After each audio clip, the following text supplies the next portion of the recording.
बच्चों, प्रणाम सभी को। कक्षा 9 का हमारा लेसन चल रहा था निर्धनता एक चुनौती, और इसमें हमारा जो आज का टॉपिक है बच्चों वो है निर्धनता के कारण। निर्धनता के कारण पढ़ेंगे हम इसमें।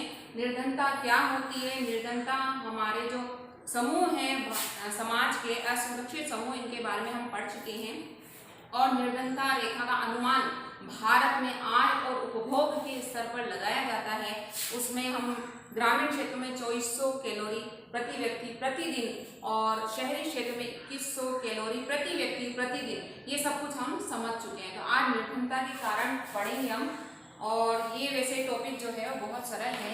हम जानते हैं निर्धनता के कारण क्या बनते हैं, लेकिन आपके पूरा पैराग्राफ दे रखा, उसमें से मैंने यूट्यूब में पॉइंट्स बनाए, तो उसे समझ लेते हैं ताकि आप पॉइंट्स के जब भी क्वेश्चन ये आता है तो आप पॉइंट्स लिखकर उसमें थोड़ा डिटेल लिख लेंगे तो आपके पूरे में से पूरे नंबर आ जाएंगे। तो समझ लेते हैं हम निर्धनता के कारण। पहला है ऐतिहासिक कारण। सबसे पहले हम भारत के इतिहास में जाएंगे बच्चों।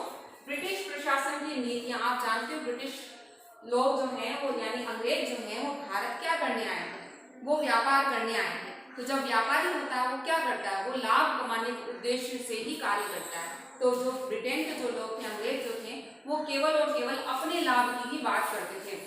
तो उससे हमारे जितने भी कुटीर उद्योग धंधे हैं, क्योंकि उस समय हमारे भारत में जो है मुख्य रूप से कुटीर उद्योग धंधे थे, है ना। सभी अपने हाथों से बनाते थे और अपने हाथों से काम करके उस चीज को बेचते थे। तो वो जब हाथों से बनाई जाती है तो वो थोड़ी महंगी बिकती है, लेकिन ब्रिटिश प्रशासन ने उस समय कारखानों का प्रयोग करते, फैक्ट्रियों से वो जब माल बनाकर लाते थे तो कुटीर उद्योग से बने हुए माल से सस्ते बिकते थे। तो इस तरह से उन्होंने बिल्कुल हमारे उद्योग धंधों की जो है वो नींव तोड़ दी, बिल्कुल उनकी कमर तोड़ दी। और उसकी वजह से आज भी हम उस चीज का भुगतान कर रहे हैं, क्योंकि जब भारत को सोने की चिड़िया कहा जाता था, इसी वजह से ब्रिटिश प्रशासन जो है, जो अंग्रेज जो थे, वो हमारे भारत में आकर्षित हुए थे। तो उसकी वजह से ये सबसे अच्छा पॉइंट है और इस पर हम काफी कुछ लिख सकते हैं।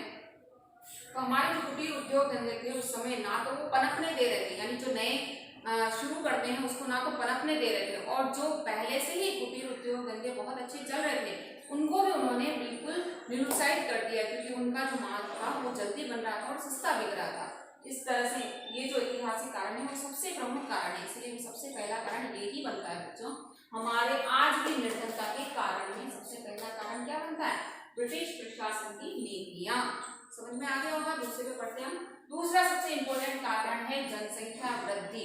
हमारा भारत पूरे विश्व में जनसंख्या की दृष्टि से कौन से स्थान पर है, दूसरे स्थान पर है। इसी से हम अनुमान लगा सकते हैं कि हमारे पास संसाधन तो कम है लेकिन जनसंख्या ज्यादा है।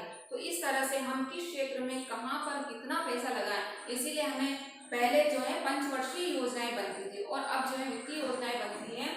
उसकी वजह से क्योंकि जनसंख्या वृद्धि है, तो निर्धनता का एक महत्वपूर्ण कारण जो है वो जनसंख्या वृद्धि सबसे ज्यादा, और इसकी डिटेल हम इसमें भी पढ़ेंगे। तीसरा है विभिन्न योजनाओं का लाभ सब तक नहीं पहुंच पाना। जैसे बहुत सारी योजनाएं सरकार द्वारा हर वर्ष, जब भी मतलब हर वर्ष वित्तीय योजनाएं निकाली जाती है, बहुत सारी योजनाएं जो है काफी नाम हो, लेकिन इसमें हरित क्रांति जो 1966-67 में आई थी बच्चों, वो कुछ राज्यों, जैसे हरित क्रांति को हमने अच्छे से डिटेल से पढ़ा भी है ना पिछले टॉपिक में। तो हरित क्रांति का प्रभाव पंजाब, हरियाणा, उत्तर प्रदेश, इन कुछ राज्यों में ही था, लेकिन बाकी के राज्यों में हरित क्रांति का कोई प्रभाव नहीं पड़ा। तो इससे क्या हो सकता है कि कुछ राज्यों में या कुछ क्षेत्रों में अगर प्रभाव पड़ता है तो क्या निर्धनता कम हो जाएगी, बिल्कुल नहीं। तो बहुत सारी योजनाएं जो हैं वो सब तक नहीं पहुंच पाती। जिसको लाभान्वित जो लक्षित समूह होते हैं, यानी निर्धन गरीबों के लिए कोई योजनाएं लागू की जाती है तो गरीबों तक पहुंच नहीं पाती। तो ये भी निर्धनता का एक कारण है। आय असमानता, यानी भूमि तथा अन्य संसाधनों का असमान वितरण। ग्रामीण निर्धनता का मुख्य कारण क्या होता है, भूमि, क्योंकि प्रत्येक व्यक्ति के पास भूमि नहीं होती है, प्रत्येक किसान के पास भूमि नहीं होती है। लेकिन अगर उसके पास भूमि भी है तो उसके पास पैसा नहीं है कि वो उस पर काम कर सके, यानी अपने फसल को बो सके। तो इसके लिए उसे ऋण लेना पड़ता है। क्या लेना पड़ता है, ऋण लेना पड़ता है। ऋण में जब वो चंगुल में फंस जाता है, जब ऋणदाता के और ऋणदाता साहूकार होते हैं, तो ये सर्कल मैंने आपको पहले भी बताया था, कारण और परिणाम। गरीबी का कारण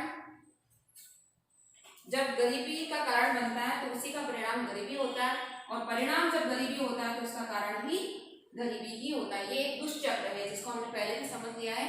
यानी अगर व्यक्ति के पास भूमि नहीं है, कारण क्या, उसके पास भूमि नहीं है, तो ऋण लेगा, ऋण से वो ऋणग्रस्त हो जाएगा, और ऋणग्रस्त हो जाएगा तो भविष्य में अपनी पीढ़ियों को पढ़ा नहीं पाएगा, अपने स्वास्थ्य पर, अपने घर पर वो पैसा नहीं लगा पाएगा, तो गरीबी का कारण भी गरीबी होता है, उसका परिणाम भी गरीबी होता है। ये हम अच्छे से पढ़ चुके हैं। तो ये बात यहाँ पर आती है। आय असमानता यानी साहूकार जो है, उस केवल हम गांव की ही बात करें, शहरों में भी ये चीज लागू होती है। साहूकार जो है वो तो और ज्यादा पैसे वाले होते जाएंगे, है ना। आय की असमानता यानी धनवान व्यक्ति तो धनवान होता जाएगा और गरीब जो है और ज्यादा गरीब होता जाएगा, तो इसे कहते हैं आय की असमानता।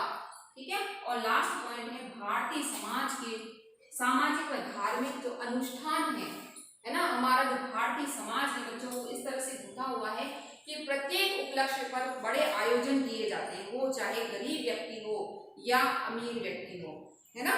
तो उस अनुष्ठानों में बहुत सारा पैसा जो हमारा धन है उसका अपव्यय होता है। बिल्कुल नहीं आप होंगे, अपव्यय ही होता है, क्योंकि हमारे जो सामाजिक और धार्मिक अनुष्ठान है, मृत्यु भोज करना, विभिन्न जो उत्सव मनाना, विभिन्न धार्मिक चीजें करना, वो सब में धन का जो, चाहे धन हो या ना हो, चाहे व्यक्ति को जैसे मृत्यु भोज में ऋण लेकर भी उसे सारा मृत्यु भोज का सारे कार्यक्रम करना पड़ता है, तो ये सभी जो अनुष्ठान है वो भी निर्धनता के कारण बनते हैं, और गरीब लोगों पर ज्यादा भार जो है वो बढ़ जाता है। तो ये कारण पहला, दूसरा, तीसरा, चौथा, पांच पॉइंट से आपको जो पैराग्राफ है निर्धनता के कारण वो अच्छे से स्पष्ट हो जाते हैं। तो आप उतार लें और उसे अच्छे से समझ लें। ये टॉपिक आपका कंप्लीट हो गया बच्चों। बहुत बहुत धन्यवाद।